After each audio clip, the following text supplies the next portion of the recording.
नमस्कार। Army public school Delhi cantt की ओर से मैं विमिया होजा आज कक्षा 10वीं की एक कविता मनुष्यता के साथ यहाँ उपस्थित हूँ। तो बच्चों, आज हम पढ़ेंगे मनुष्यता कविता का भावार्थ समझेंगे और उसको जानने से पहले हम कवि का परिचय जान लें। इसके कवि मैथिली शरण गुप्त जी हैं। राष्ट्र कवि मैथिली शरण गुप्त जी द्विवेदी युग के एक प्रतिनिधि कवि रहे हैं। उनका जन्म 3 अगस्त 1888 में झांसी के निकट एक चिरगांव में हुआ था। उनकी शिक्षा दीक्षा घर पर ही हुई। संस्कृत, बांग्ला, मराठी और अंग्रेजी में इनका समान अधिकार था। मैथिली शरण गुप्त एक राम भक्त कवि थे, जिन्होंने अपनी कविताओं के माध्यम से भारतीय जीवन को तथा विभिन्न राष्ट्रीय भावनाओं के साथ साथ संपूर्ण विश्व को के कल्याण संबंधी भावनाओं को व्यक्त किया। भारतीय रचना के लिए उन्हें महात्मा गांधी ने राष्ट्र कवि की पदवी दी थी और सन 1954 में भारत सरकार ने उन्हें पद्म भूषण से सम्मानित किया था। बच्चों, मनुष्यता कविता में कवि मैथिली शरण गुप्त जी ने उसी व्यक्ति को मनुष्य कहा है जो केवल अपने लिए नहीं बल्कि दूसरों के लिए जीते हैं, मरते हैं। परोपकारी मनुष्य अच्छे कामों के कारण मरकर भी दुनिया में अमर हो जाते हैं। तो कविता की पहली पंक्तियां हैं। विचार लो कि मरते हो, न मृत्यु से डरो कभी, मरो परंतु यो मरो कि याद जो करे सभी। हुई न यो सुमृत्यु तो वृथा मरे वृथा जिए, मरा नहीं वही कि जो जिया न आपके लिए। वही पशु प्रवृत्ति है कि आप ही चरे, वही मनुष्य है कि जो मनुष्य के लिए मरे। इन पंक्तियों में कवि कहते हैं कि मनुष्य अमर नहीं है, मरणशील है। इस बात को हमें स्वीकार कर लेना चाहिए, तभी हमारे भीतर से मृत्यु का भय दूर होगा। मनुष्य कहलाने का अधिकार केवल उसी को है जो दूसरों के हित या खुशी के लिए जीता और मरता है। ऐसे मनुष्य को मृत्यु के बाद भी संसार युगों युगों तक याद करता है, जबकि स्वार्थी मनुष्य केवल अपना भला, अपना स्वार्थ उसके बारे में सोचता है, खुद के लिए जीता है। और उसके ऐसे मनुष्य पशुओं में कोई अंतर नहीं है, क्योंकि पशु भी दूसरों के बारे में नहीं केवल अपना हित देखता है, स्वयं ही चरता है। कविता की अगली पंक्तियां हैं। उसी उदार की कथा सरस्वती बखानती, उसी उदार से धरा कृतार्थ भाव मानती। उसी उदार की सदा सजीव कीर्ति कूजती, उसी उदार को समस्त सृष्टि पूजती।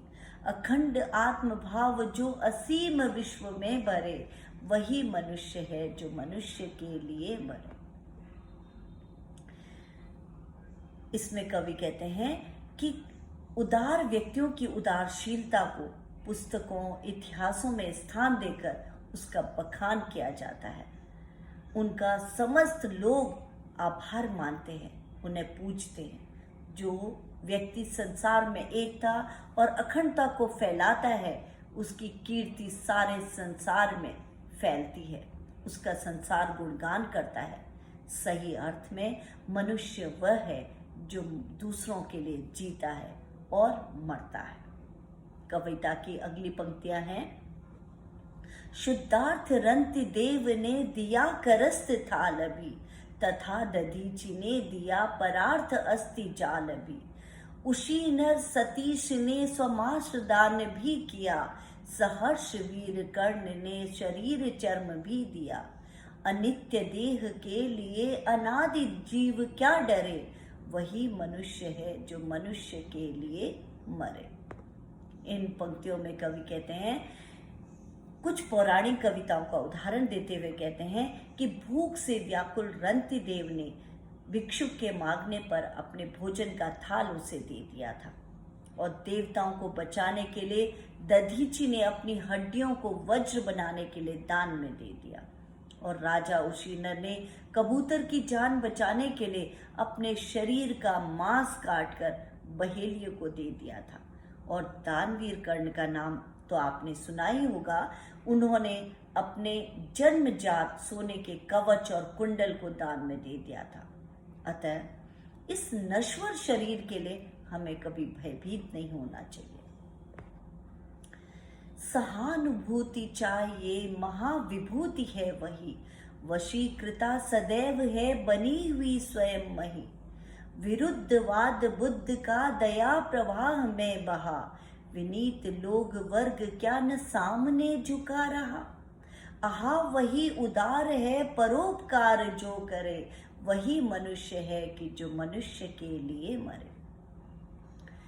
कवि कहते हैं कि सहानुभूति, उपकार और करुणा की भावना को सबसे बड़ी पूंजी उन्होंने बताया है और कहा है कि इससे ईश्वर भी अपने वश में हो जाते हैं।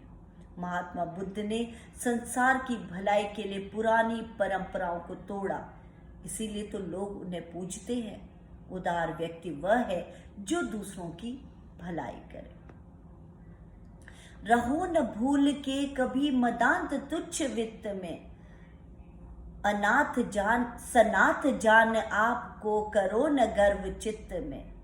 अनाथ कौन है यहाँ त्रिलोकीनाथ साथ है, दयालु दीन बंधु के बड़े विशाल हाथ है।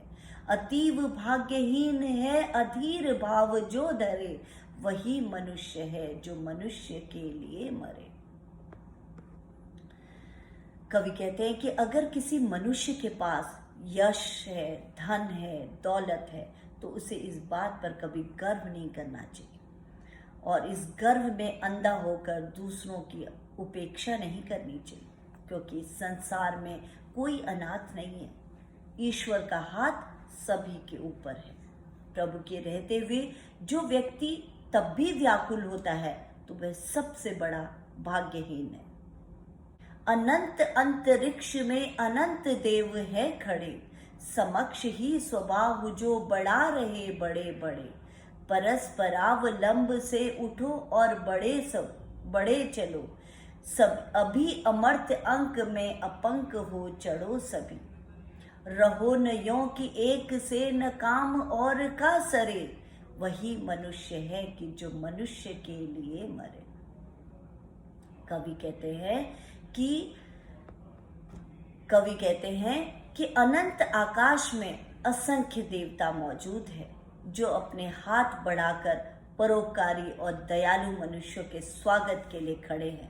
इसलिए हमें परस्पर सहयोग बनाकर उन ऊंचाइयों को प्राप्त करना चाहिए जहां देवता स्वयं हमें अपनी गोद में बिठाएं और इस मरणशील संसार में हमें एक दूसरे के कल्याण के कामों को करते रहें, स्वयं का भी उद्धार करें। मनुष्य मात्र बंधु है, यही बड़ा विवेक है। पुराण पुरुष स्वयं भूपिता प्रसिद्ध एक है। फलानुसार कर्म के अवश्य बाह्य भेद है, परंतु अंतरेक में प्रमाण भूत वेद है। अनंत है कि बंधु हो न बंधु की विथा हरे, वही मनुष्य है कि जो मनुष्य के लिए मरे। कवि कहते हैं कि सभी मनुष्य एक दूसरे के भाई बंधु हैं। यह सबसे बड़ी समझ है, विवेक है। सबके पिता ईश्वर है। भले ये मनुष्य के कर्म अनेक हैं, परंतु उनकी आत्मा में एकता है। कवि कहते हैं भाई ही भाई की मदद नहीं करेगा तो उसका जीवन बेकार है, व्यर्थ। यानी हर मनुष्य को दूसरे की मदद के लिए सदैव तत्पर रहना चाहिए। चलो अभिष्ट मार्ग में सहर्ष खेलते हुए, विपत्ति विप्र जो पड़े, विपत्ति विघ्न जो पड़े उन्हें ढकेलते हुए। घटे न हेल मेल हाँ बढ़े न भिन्नता कभी, अतर्क एक पंथ के सतर्क पंथ हों सभी। सभी समर्थ तभी समर्थ भाव है कि तारता हुआ तरे, वही मनुष्य है कि जो मनुष्य के लिए मरे। कविता की अंतिम पंक्तियों में कवि मनुष्य को कह रहा है कि अपने इच्छित मार्ग पर प्रसन्नता पूर्वक हंसते खेलते चलो। रास्ते में जो बाधा आए, विघ्न आए, उसे हटाते हुए बस आगे बढ़ते जाओ। परंतु मनुष्य को यह बात ध्यान रखनी चाहिए कि उनका आपसी सामंजस्य न घटे, भेदभाव न बढ़े। हम सब एक दूसरे के दुखों को दूर करते हुए बस आगे बढ़ते जाएं। तभी हमारी समर्थता भी सिद्ध होगी और समस्त समाज की उन्नति होगी, सबका कल्याण होगा। तो बच्चों, कविता का भावार्थ मुझे आशा है कि आपको समझ आ गया होगा और कविता का संदेश आप तक पहुंच गया होगा। धन्यवाद।